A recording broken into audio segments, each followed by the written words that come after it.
selamat sore semuanya teman-teman. Kembali lagi di Halodoc Talks Live. Dan sore hari ini kita akan live bareng dengan Feni D3. Nah, sore hari ini aku ditemani oleh Dr. Lucia Leoni SPOG, Dr. Ogun dari Halodoc. Pak Dr. Leoni udah gabung sama kita di sini. Halo, selamat sore dok. Halo. Ya, teman-teman di rumah yang punya sore hari ini kita live bareng sama Femi D3 dan kita akan membahas tentang asupan vitamin yang dibutuhkan oleh ibu hamil nih yang tepat dan sehat nih seperti apa. Nah, kita akan ngobrol sama Dr. Leoni. Jadi buat teman-teman di rumah yang punya pertanyaan seputar vitamin untuk ibu hamil atau pengen tahu kira-kira yang cocok seperti apa dan yang boleh atau nggak boleh seperti apa, boleh taruh pertanyaan di kolom komentar. Nanti akan dijawab barengan sama Dr. Leoni. Nah, dok, lagi sibuk apa nih sore hari ini? Kayaknya mendung hujan di luar nih. Sehat, dok? Sehat. Kalau Mbak gimana kabarnya? Sehat banget nih, dok. Nah, sore hari ini kita mau bahas soal vitamin-vitamin kan ya, khususnya untuk ibu hamil nih. Jadi topiknya kayaknya pas gitu. Kalau ibu hamil itu kan butuh asupan vitamin yang banyak gitu ya, karena kan nggak cuma untuk dirinya aja, tapi juga untuk janinnya nih. Jadi aku mau tanya dulu sama dokter Yoni, soal menjaga kesehatan selama hamil tuh sebenarnya apa sih yang bisa dilakukan oleh ibu hamil nih, terutama buat ibu-ibu di rumah mungkin sekarang yang lagi hamil? Oke, kalau ngomongin sehat itu kan harus dua ya. Sehat secara fisik dan sehat secara mental ya. Jadi kalau sehat secara mental ya kita jaga supaya kita jangan stres, kemudian mood harus happy. Nah, kalau misalnya sehat secara fisik, itu kita tentu harus memperhatikan dari pertama asupan makanan ya, karena kita kan paling banyak ketika nutrisi didapat dari makanan. Harus memperhatikan asupan makanan yang bergizi dan seimbang, dan juga aktivitas fisik, misalnya olahraga yang cukup, ya, seperti itu. Nah, kalau asupan makanan gizi yang seimbang ini tentunya tercukupinya itu bukan hanya sekedar makan saja ya, tapi kita harus memperhatikan kandungan makronutriennya ya, seperti karbohidratnya, protein, lemak, atau mikronutriennya harus tercukupi dari vitamin-vitamin maupun mineral. Vitamin kan bisa vitamin A, vitamin B, C, D. Kemudian ada juga untuk mineralnya kan seperti magnesium, kalsium itu harus tercukupi. Ya. Nah, sebenarnya kalau kan tadi dokter sebutin ada beberapa vitamin, ada vitamin A, B, C, D gitu ya. Sebenarnya seberapa penting sih asupan vitamin ini tuh penting untuk ibu hamil gitu. Terutama vitamin mana nih yang harus yang didahulukan lebih dulu nih yang mana nih gitu, di antara A, B, C ini ada yang apa ya yang jadi paling harus dipenuhi lah oleh ibu hamil nih gitu. Sebetulnya semua itu penting ya. Asupannya itu harus semuanya itu, jadi bukan berarti harus ada salah satu yang paling banyak dikonsumsi, enggak, semuanya tuh harus tercukupi secara seimbang ya. Jadi yang paling banyak kan diomongin sama orang-orang kan besi ya, zat besi, kemudian folat dan juga vitamin D itu. Tapi semuanya itu intinya harus dalam kondisi yang seimbang. Jadi bukan hanya 3 itu saja. Jadi semuanya itu harus dalam kondisi yang seimbang. Oke, nah tadi dokter ada sebutin vitamin D nih. Aku mau tanya sebenarnya seberapa penting sih kalau misalnya vitamin D ini untuk ibu hamil? Oke, jadi gini ya, kita ngomongin vitamin D ya. Ini vitamin D ini ngehits lagi nih habis setelah COVID-19. Sebetulnya udah lama sih ini vitamin D. Iya, Cuman betul. ini kebetulan lagi naik nama lagi. Vitamin D itu orang-orang tuh sering ngomongnya tuh vitamin matahari ya. Jadi kan sering orang ngomong, ayo berjemur biar dapat vitamin D gitu kan. Nah, Ya, vitamin betul. D itu, nah vitamin D itu sebetulnya adalah merupakan golongan vitamin yang dia itu larut dalam lemak.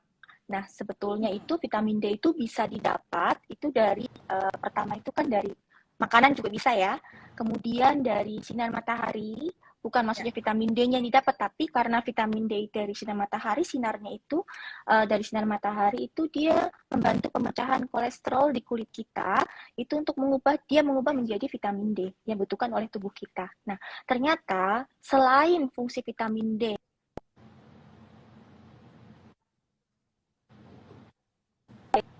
kalsium yang kita konsumsi itu tidak akan berfungsi optimal dalam tubuh kita kalau tidak dibantu oleh vitamin D. Nah, fungsi utama vitamin D sendiri dia adalah membantu penyerapan kalsium sehingga bisa digunakan secara optimal oleh tubuh kita untuk kan terutama untuk pembentukan tulang dan gigi ya. Kalau kalsium kita kan tahu seperti itu. Kalau untuk ibu hamil dia itu membantu untuk pembentukan tulang dan gigi untuk janin. Nah, ternyata vitamin D ini menurut penelitian didapatkan bahwa kalau ibu-ibu hamil yang dia mengalami kekurangan vitamin D atau defisiensi vitamin D itu ternyata angka kejadian preeklamsia atau tekanan darah tinggi ya pada ibu hamil itu ternyata dia meningkat. Dan juga ternyata kalau ibu-ibu yang kurang vitamin D, dia itu ternyata meningkatkan angka kejadian bayi lahir prematur atau berat badan bayi lahir rendah, BBLR ya. Dan juga buat ibunya dia juga bisa meningkatkan resiko terjadinya diabetes pada kehamilan ternyata. Kemudian untuk janinnya sendiri, kalau misalnya ternyata ibunya kekurangan vitamin D, itu ternyata terjadi gangguan metabolisme kalsium pada janin juga. Seperti itu. Dan juga ada gangguan perkembangan otak pada janin. Seperti itu. Oke. Jadi ternyata manfaat vitamin D ini untuk ibu hamil itu banyak banget ya, Dok. Jadi kalau misalnya kekurangan Betul. justru resiko bisa terjadi resiko pada kehamilan gitu ya. Betul. Ternyata setelah diteliti, banyak penelitian seperti itu, ternyata ini loh, ada hubungannya antara kalau kekurangan vitamin D dengan angka kejadian seperti yang saya sebutkan tadi itu ternyata ada hubungannya seperti itu. Oke, wah ini pas banget karena sore hari ini kita lagi talks bareng sama Femi D3. Jadi buat teman-teman di rumah nih mungkin yang ingin mengonsumsi vitamin D, khususnya untuk ibu hamil, bisa mengonsumsi vitamin Femi D3 1000 IU satu tablet setiap pagi karena manfaatnya bisa memenuhi kebutuhan vitamin D dan gak cuman untuk ibu hamil aja, untuk lanjut usia, kemudian ibu yang menyusui serta orang yang berisiko tinggi dengan penyakit infeksi atau pengidap autoimun itu bisa mengonsumsi Femi D3 1000 IU karena bisa menambah asupan vitamin D untuk tubuh. Oke, Dok, tadi dokter kan sempat sebutin kalau misalnya vitamin D itu kadang ayo berjemur gitu kan, bisa dapat dari sinar matahari. Nah, kalau misalnya nih ada anggapan gitu di rumah, saya nggak usah konsumsi vitamin D lah misalnya, ibu hamil berjemur aja biar dapetin vitamin D aja yang alami gitu, itu gimana tuh, Dok? Oke, jadi gini ya Mbak, saya jelasin dulu. Jadi sebetulnya kalau cuma berjemur, jadi berjemur saja itu dia banyak faktor. Kadar fitnah. Kenapa sih kalau misalnya orang Indonesia itu kan tinggalnya kan di daerah tropis nih, banyak sinar matahari. Tapi menurut penelitian ternyata wanita-wanita pada usia, terutama wanita hamil itu kadar vitamin D-nya itu malah rendah loh. Padahal kan kita ini kan tinggal di negara tropis yang kaya sinar matahari ya. Kita kan terpapar sinar matahari. Ya, Tapi kenapa sih ya kok betul. menurut penelitian malah ternyata didapatkan kadar vitamin D-nya rendah? Kita kan beda sama negara luar ya. Kalau negara barat sana kan ada musim dingin Ya, ya, di mana nggak ada matahari sama sekali. Itu kan kadang-kadang di musim winter. Nah, negara kita itu kan negara cuma 2 musim ya, apalagi kan kayak sinar matahari. Tapi justru banyak ibu-ibu hamil atau wanita itu malah rendah vitamin D-nya itu karena ternyata disebabkan oleh beberapa macam faktor. Misalnya yang pertama gaya hidup. Kan sering nih ya. orang keluar pagi-pagi banget, ya apalagi mungkin di Jakarta ya, keluar pagi-pagi banget berangkat kantor sebelum kelihatan masuk matahari masih masih sekitar jam 7, terus pulang udah sore. Terus di dalam kantor, jadi indoor ya, Ya, jadi tinggal di ruangan yang ber-AC, kemudian nggak keluar dalam ruangan saja. Itu faktor gaya hidup misalnya seperti itu. Atau yang kedua misalnya, ada juga anggapan kalau misalnya kena matahari, takut nanti jadi kulitnya jadi kebakar, jadi hitam gitu hitam. kan. Ada juga yang seperti itu. Ya, ya Terus betul. yang betul. Terus abis itu yang ketiga juga ternyata kalau mendapatkan waktu berjemur itu antara jam 10 sampai jam 3 sore untuk mendapatkan sinar UVB. Kan kalau misalnya kita tahu ya bahwa sinar matahari itu kan ada beberapa macam ya, UVA, UVB, dan UVC ya, tergantung panjang gelombangnya. Nah ternyata yang mempengaruhi untuk pembentukan vitamin D ini adalah UVB ini. Nah sinar UVB ini dia itu ternyata diketahui itu paling optimal itu adalah di antara jam 10 sampai jam 3 sore. Seperti itu. Nah, kemudian selain masalah yang tadi, itu ternyata selain masalah gaya hidup, kemudian juga kalau misalnya kita berjemur itu kalau kita pakai pakaian lengkap, itu juga kan otomatis paparan sinar matahari yang ke kita kan nggak bisa terserap semua. Nah, sementara itu Ya, kalau yang optimal itu kita harus sekitar 80 kulit kita itu terpapar oleh sinar matahari. Sementara kan kita susah, kalau 80%, sementara kita kan biasaan pakai baju misalnya ada lengan seperti itu ya. Itu kan Ya. kita bisa mengurangi. Jadi pasti tidak akan optimal kalau cuma mengandalkan hanya berjemur saja. Selain itu juga warna kulit itu mempengaruhi untuk penyerapan dari sinar ini. Karena kalau misalnya kulitnya warnanya gelap, tentunya dia itu akan lebih banyak memantulkan justru, bukan menyerap. Itu ternyata berpengaruh, warna kulit juga berpengaruh. Kemudian kalau misalnya orangnya obes, gemuk ya, itu ternyata pengaruh juga. Kalau misalnya orangnya obes, dia itu juga tidak mampu menyerap sinar matahari itu secara optimal, secara itu. Selain itu juga masalah genetik juga berperan seperti itu. Oleh karena itu, kadang-kadang kalau berjemur saja, kadang-kadang bilang, saya udah cukup berjemur kok dok, setiap hari kok dok. Jadi vitamin D saya pasti Ya, tinggi. Itu belum tentu loh. ya Nah itu betul. harus diukur sebetulnya. Oke, jadi buat ibu-ibu di rumah, buat teman-teman Halodoc sekarang yang lagi nonton, kalau untuk mendapatkan asupan vitamin D yang cukup itu nggak cukup dengan berjemur sinar matahari aja, tapi harus ada tambahan dari makanan atau dari suplemen yang mengandung vitamin D, jadi kebutuhan vitamin D dalam tubuh itu bisa tercukupi gitu ya dok? Ya, betul. Karena banyak faktor yang saya sebutkan tadi ya, ada warna kulit, kemudian paparannya misalnya tertutup baju dan sebagainya. Karena kalau misalnya kita jemur tapi misalnya kita tertutup kaca atau kena kaca atau kita tertutup baju itu tidak akan optimal. Seperti itu. Oke, dok ini udah ada banyak pertanyaan yang masuk ternyata untuk ditanyain ke dokter Leoni. Jadi aku Mm-mm. ingetin lagi buat teman-teman, ini pertanyaan yang udah terpilih dan mungkin yang masih mau bertanya masih dibuka nih di kolom komentar. Jadi tulis pertanyaan kamu sekarang, nanti akan dijawab sama dokter Leoni seputar memilih vitamin yang tepat untuk ibu hamil. Oke, dok ini pertanyaan pertama nih.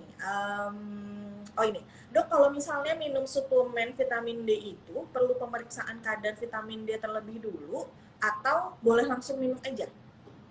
Seharusnya yang ideal adalah diperiksa dulu. Kan istilahnya kita tidak bisa tebak-tebak ya, tebak-tebak sendiri berapa sih kadar kita. Seharusnya Hmm. itu diperiksa dulu kadar vitamin D-nya di laboratorium seperti itu. Cuma memang pemeriksaan ini memang belum rutin dilakukan, belum wajib dilakukan. Tapi kalau misalnya yang ideal adalah harusnya sebaiknya dilakukan dulu pemeriksaannya seperti itu. Oke. Nah, kalau misalnya untuk ibu hamil sendiri gimana nih dok? Kan apa namanya untuk memilih vitamin vitamin D gitu, apakah untuk ibu hamil boleh langsung oh saya merasa karena saya lagi hamil, jadi saya pengen nih nambahin asupan vitamin D gitu. Boleh nggak sih dia langsung otomatis minum sendiri gitu? Idealnya sebetulnya itu diperiksa dulu Mbak, kadarnya. Karena kan kita tidak tahu ya bahwa kita itu kadarnya berapa. Apakah kurang saja atau kurang sekali. Nah, itu nanti untuk pemberian dosisnya nanti akan disesuaikan dengan kebutuhan. Jadi, tidak bisa dosis untuk saya dipakai untuk dosis orang lain. Jadi, karena kita itu berbeda-beda kebutuhannya. Jadi, untuk secara idealnya itu harusnya kita cek dulu. Seperti itu. Oke. Nah, pertanyaan selanjutnya nih dok, dari Ed Heliana. Dia mau tanya, dokter bagaimana ya pemenuhan nutrisi pada ibu hamil dengan hiperemesis gravidarum katanya. Oke, jadi kalau hiperemesis gravidarum itu kan mual muntah ya pada trimester pertama biasanya. Istilahnya itu kalau orang awam tuh bilang ngidam ya, maksudnya suka muntah-muntah gitu kalau misalnya pada trimester awal. Itu biasa hilang di usia kehamilan 16 sampai 20 minggu. Nah, itu memang salah satu tantangan tersendiri karena kan biasanya tuh kalau pada kehamilan awal tuh justru kan diperlukan nutrisi yang optimal. Sedangkan ibunya malah mual-mual nih. Kadang lihat makan aja, aduh nggak pengen makan deh, nggak pengen apa, muntah-muntah terus ya. Nah, disitulah Ya, kadang-kadang, betul. kadang-kadang triknya adalah bisa mengkonsumsi makanan itu dibagi dalam jumlah porsi yang kecil. Jadi misalnya biasa makan nih 3 kali sehari, bisa dibagi jadi porsi-porsi yang kecil, bisa 5 kali sehari tapi porsi kecil-kecil supaya kita tidak enak, tidak mual ya, mengurangi mual. Terus menghindari makanan-makanan yang membuat mual, misalnya yang berminyak atau yang goreng-gorengan. Dan kalau misalnya memang masih dirasa kurang, kita bisa bantu dengan memberikan suplemen atau vitamin. Seperti itu. Oke. Jadi Kalau untuk pemenuhan misalnya kalau misalnya memang sampai terjadi hiperemesis yang berat, itu kadang-kadang bisa sampai dirawat di rumah sakit. Karena kan kalau misalnya hiperemesis berat itu muntah-muntah banget, kita ibu hamil tuh bisa sampai dehidrasi seperti itu. Oke. Nah, jadi ini buat ibu-ibu di rumah mungkin sekarang yang sedang fase trimester 1 yang rasa mualnya lagi luar biasa, jadi perlu diketahui nih kalau pemenuhan nutrisinya itu harus tepat, dan kemudian tadi kalau dari dokter Leoni sarannya misalnya makan sehari 3 kali, porsinya kecil-kecil tapi sering supaya asupan Ya, nutrisinya terpenuhi gitu ya, ya dok. betul. Kemudian hindari Oke, makanan-makanan yang memicu mual ya, kayak itu semacam minyak, gorengan, dan sebagainya. oke. Oke, selanjutnya dok, ada pertanyaan dari Ed Ari Catur. Dok, apakah ibu hamil boleh mengonsumsi vitamin ganda? Satu vitamin yang mengandung DHA dan yang kedua vitamin yang mengandung mineral katanya. Jadi mungkin dua jenis vitamin yang berbeda. Dua jenis vitamin beda maksudnya beda merek atau bagaimana ini? Kalau misalnya satu sama lain, Kayaknya beda misalnya yang merek nih dok. satu Jadi maksudnya beda-beda merek tapi isinya sama atau isinya beda. Kalau isinya beda kan bisa saling melengkapi. Tapi kalau misalnya isinya yang ini nggak ada DHA-nya, yang ini ada. Jadi kan dia bisa dikonsumsi bersamaan nggak masalah gitu. Tapi kalau misalnya dalam satu vitamin tersebut sudah ada kandungannya, sudah ada kandungan vitaminnya, kan ada deskripsi biasa di komposisinya kan ada itu ya. Nah, kalau misalnya sudah tercukupi, tidak perlu sampai double-double. Sebetulnya kalaupun ada berlebih itu biasanya kita bisa keluarkan lewat ginjal sih kadang-kadang kalau berlebih. Tapi saya rasa kalau misalnya isinya sama dan kandungannya sudah cukup, kayaknya nggak perlu sampai double-double seperti itu. Kecuali kalau misalnya dua jadi merek yang sebaiknya berbeda dengan isi yang berbeda. oke. Jadi perlu diperhatikan kandungannya dulu kalau misalnya Komposisinya, ya. kandungannya komposisinya dulu, kalau misalnya komposisinya Mm-mm. ternyata satu sama lain saling melengkapi, boleh diminum berbarengan. Tapi kalau Boleh, nggak misalnya masalah, ya. komposisinya kurang lebih ya, kalau kurang lebih sama sebaiknya jangan gitu ya, Dok, ya salah satu aja. Kalau misalnya sudah komposisinya sama dan isinya sudah mencukupi, itu nggak perlu sih menurut saya seperti itu. Oke. Kemudian pertanyaan selanjutnya dari Herliana Purba lagi. Dok, pemeriksaan apa saja yang harus dilakukan ibu hamil untuk memastikan tingkat nutrisinya terpenuhi? Pemeriksaan untuk tingkat nutrisinya. Oke, jadi gini ya. Kita itu ada di kedokteran itu ada yang namanya istilah 1000 hari kehidupan. Ya, bahkan sekarang itu adalah nutrisi itu bukan saja dikonsumsi, pemenuhan nutrisi yang ideal itu bukan hanya dikonsumsi oleh ibu yang sedang hamil, tapi yang prakonsepsional yang sedang merencanakan kehamilan itu sudah harus terpenuhi pemenuhan gizinya secara seimbang. Jadi kalau orang-orang yang mau rencana program hamil atau mau misalnya nih mau habis menikah terus ada rencana kan pastikan mau program hamil, mau merencanakan kehamilan itu sudah harus memenuhi pemenuhan gizi supaya istilahnya itu kayak kalau ladang tanamannya sawah itu dipupuk dulu supaya subur gitu loh, supaya bagus. Jadi pada waktu nanti saat hamil itu semua pemenuhan gizinya itu sudah seimbang. Jadi sebetulnya yang ideal adalah pemenuhan gizi itu supaya membentuk janin yang sehat, janin yang pintar gitu ya, yang berkualitas itu dipenuhi dari jauh sebelum dia jadi jauh dari sebelum ibu itu hamil, dari sebelum jadi prakonsepsi dari sebelum perencanaan kehamilan tuh ibunya tuh status gizinya dia harus bagus dulu gitu. Jadi kalau misalnya buat perempuan-perempuan nih yang wanita-wanita yang mau menikah ya itu kalau Ya. misalnya di luar perencanaan ini ya aduh mau bayar gedung mau ini beli baju pengantin alangkah bagusnya kalau diselipkan waktu untuk periksa laboratorium untuk pemeriksaan status gizi.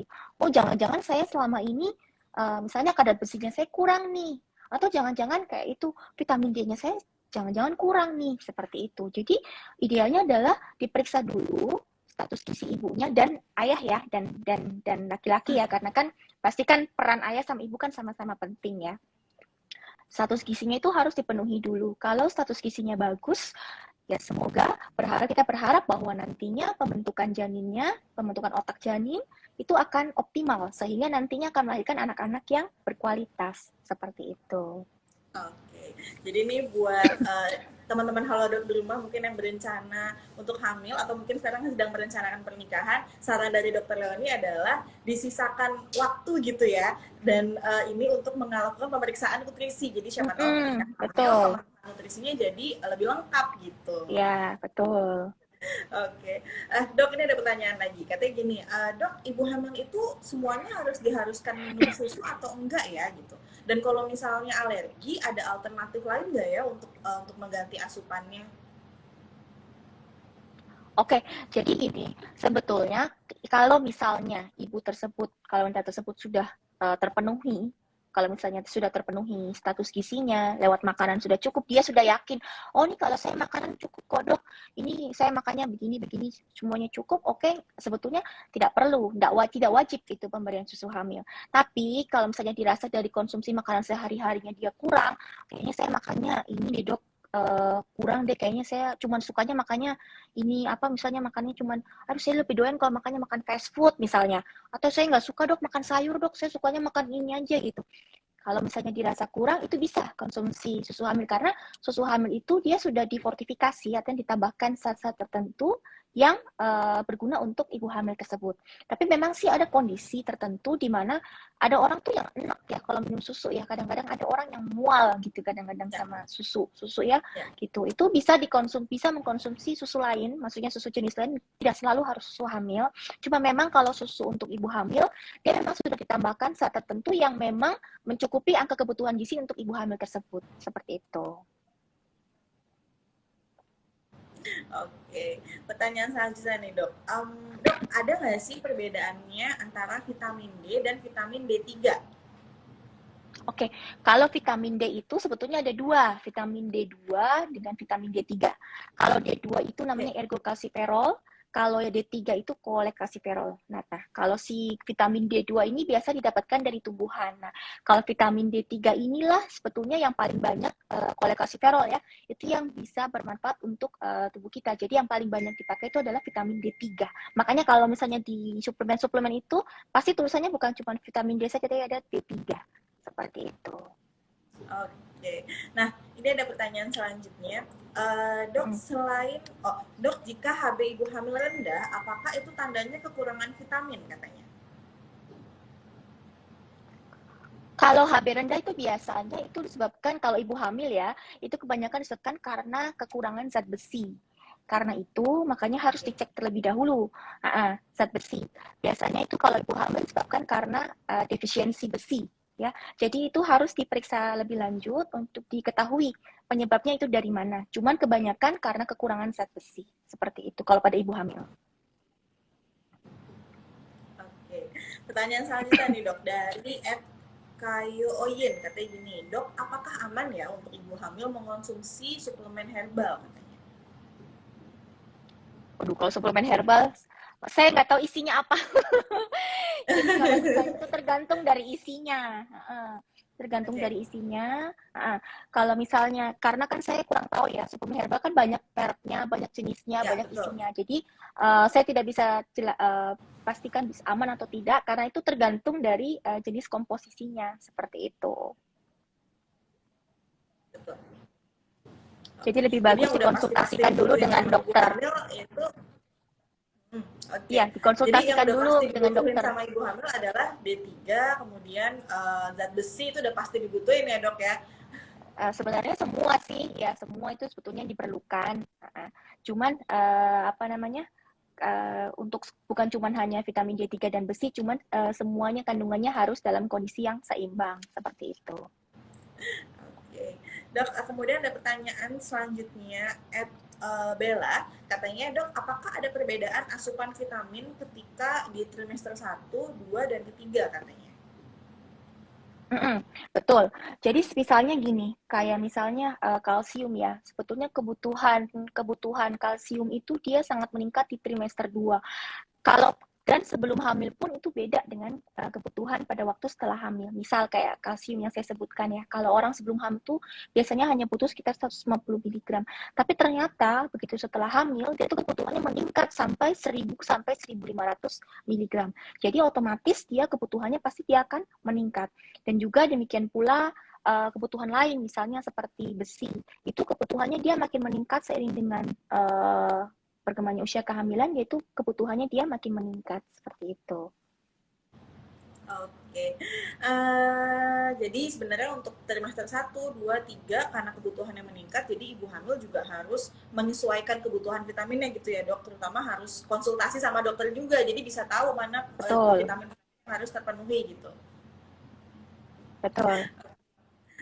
Selanjutnya nih, Dok, dari Ed Larose katanya gini. Dok, bagaimana ya memenuhi kebutuhan vitamin saat semester 1 karena sering mual dan jarang makan berat?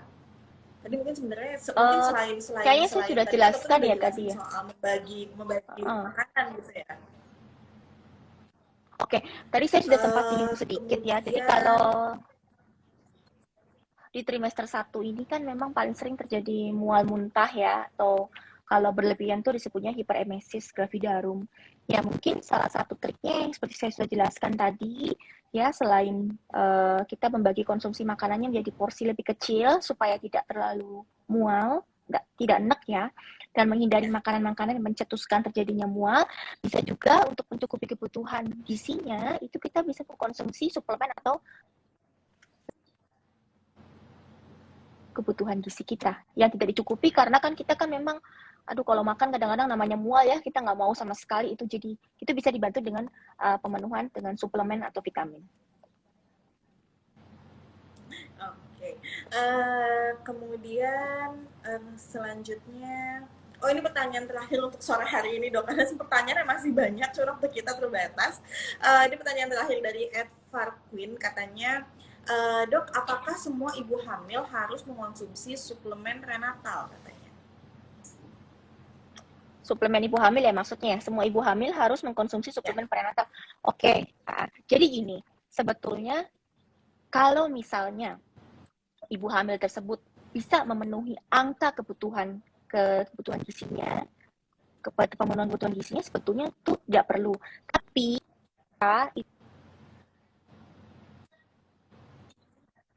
dalam ibu itu tersebut hamil itu kan kebutuhannya dia meningkat banyak ya, seperti saya sebutkan tadi.